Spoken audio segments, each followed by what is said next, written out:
હારી હારી વસ્તુ બધી લઈ ગયા. ભોળાનાથ આવ્યા ને તે ઝેર ને કોડા બે પડ્યું.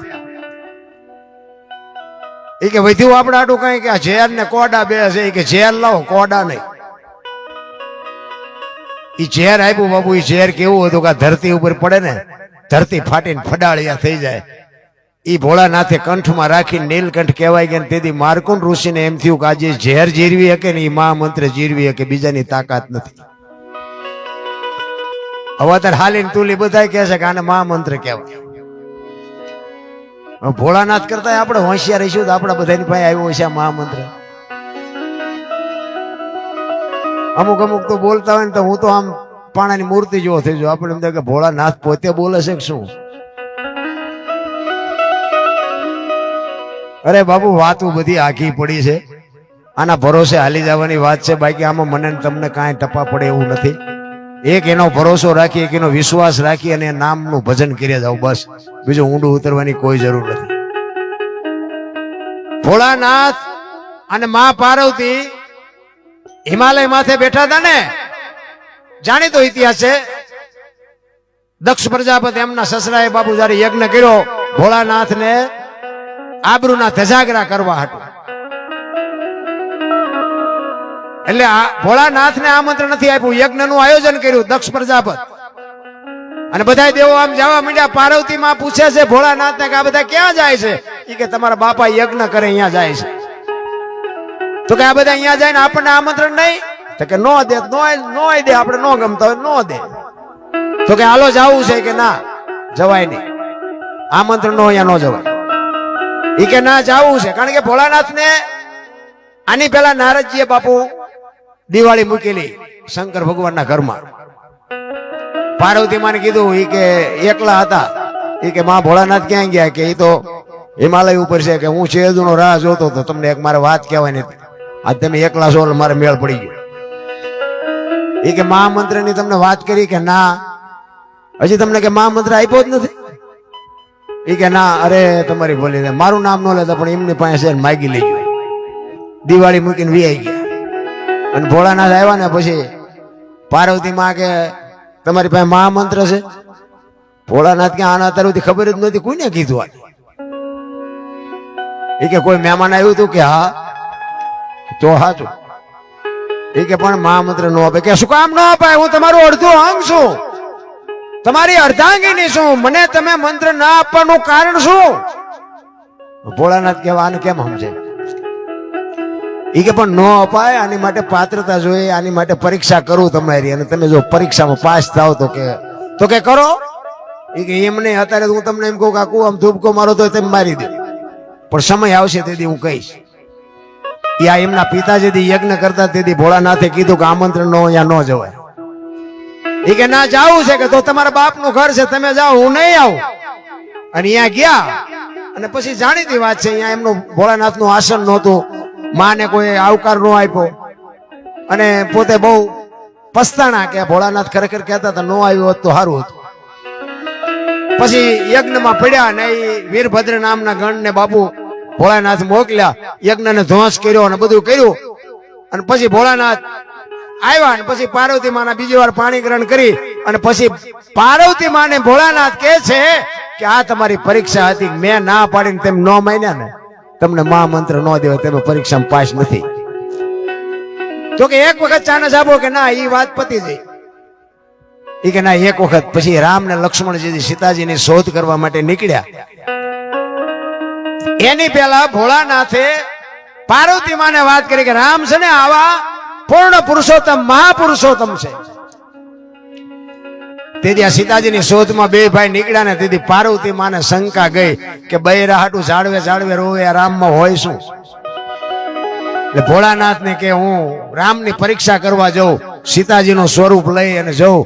તેથી ભોળાનાથ ના પાડે છે કે રહેવા દેવા ન કરાય, તમે રામને ઓળખતા નથી. એ કે ના મારે જાવું છે. અને ધરાહાર ગયા સીતાજીનું સ્વરૂપ લઈ. અને રામ આમ જોઈ ગયા ને રામે પાદરું કીધું કે તમે આવ્યા ને મારા બાપ ક્યાં છે? વાઈટ હોય લોહી નો નીકળે. પાર્વતી મને એમ તો કરે તારી ભલી થાય તારી, આ તો મને ઓળખી ગયા.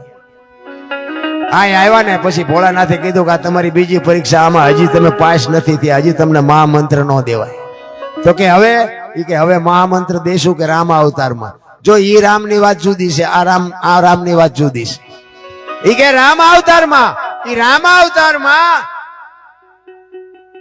લક્ષ્મણજીએ કીધું તો કે આ લક્ષ્મણ રેખા તમે ન ઓળંગતા, અને ગયા અને લક્ષ્મણ રેખા ઓળંગી ગયા અને હરણ થયું. ત્યારે રામે કીધું કે તમે હજી પરીક્ષામાં પાસ નથી, આ લક્ષ્મણ રેખા ઓળંગવાની ના પાડી તેને શું કામ ઓળંગી? હજી તમને મહામંત્ર ન દેવાય.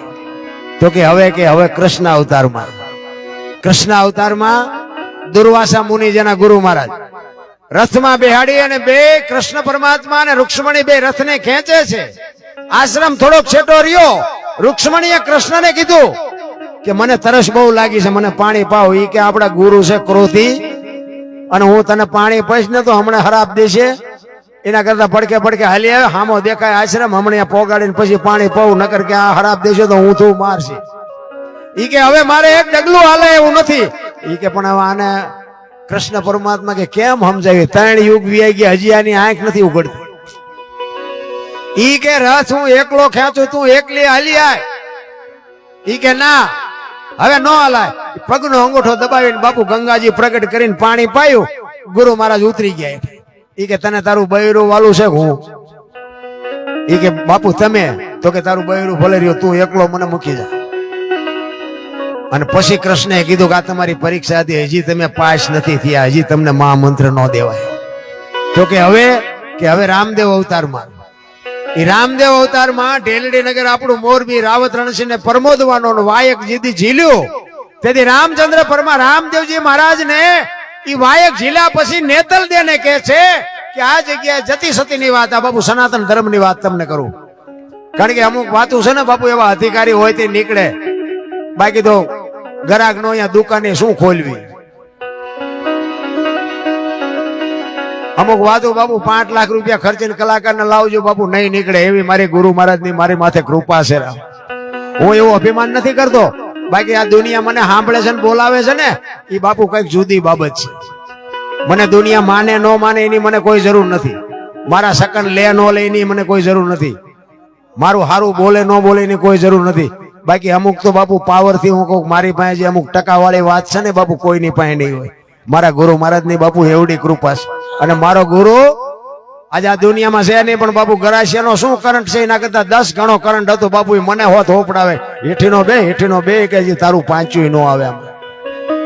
અને એવા ગુરુ પાસેથી જ કઈક જડે. પંપાળે એની પાસે કશું ન હોય. પંપાળે તો સમજી લેવાનું તમારા ખિસ્સા તળિયા બધું ખાલી કરે. આ તો એમ કે તારો પૈસો નથી જોતો અને તું મને પગે ન લાગી દો કઈ નહીં, બાકી માર્ગે છે ને કે મરી જાય કોઈ બાપો ધણી નહીં થાય. હું છે ને બાપુ હું એક કહું છું, પાપીમાં પાપી. મને આ પોગાડ્યો હોય ને બાપુ આખી વાત હું શું તમને કરું ભલા મને. એટલા માટે કહું છું કે બાપુ સંતની કૃપા જે હોય ને એ આ દુનિયાથી ઓલી દુનિયા સુધી પુગાડી દે. સંતની તાકાત હોય.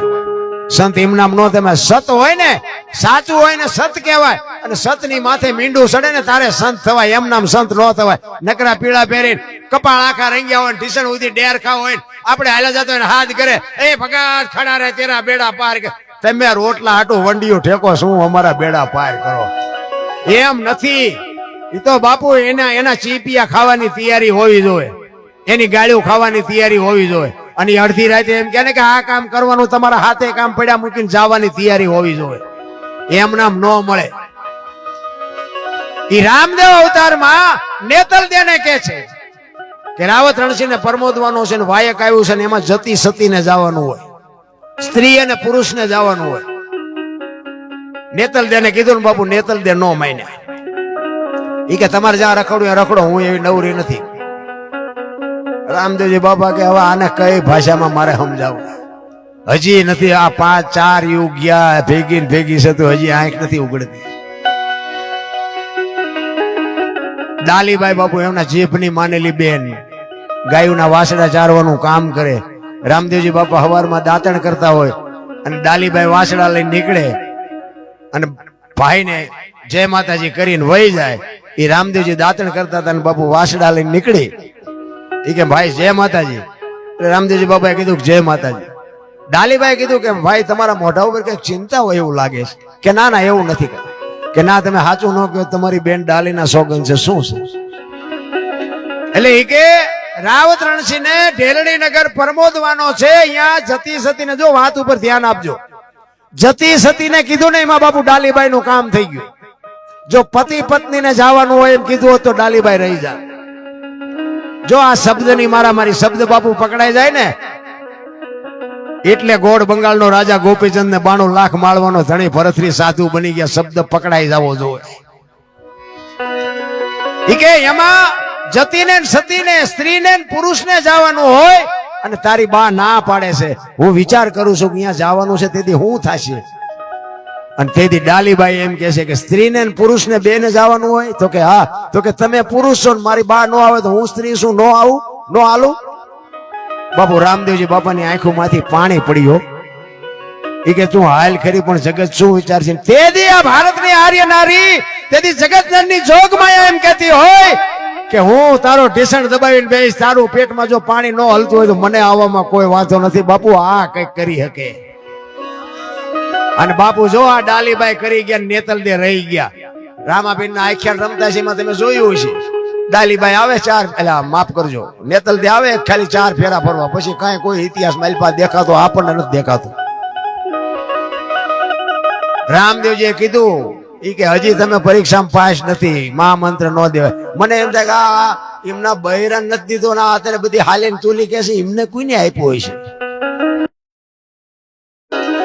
હા અટપટું છે રામ, એમ એમ એમ એવું હાવ નાખી દીધા જેવી વાત નથી, અટપટી વાત છે.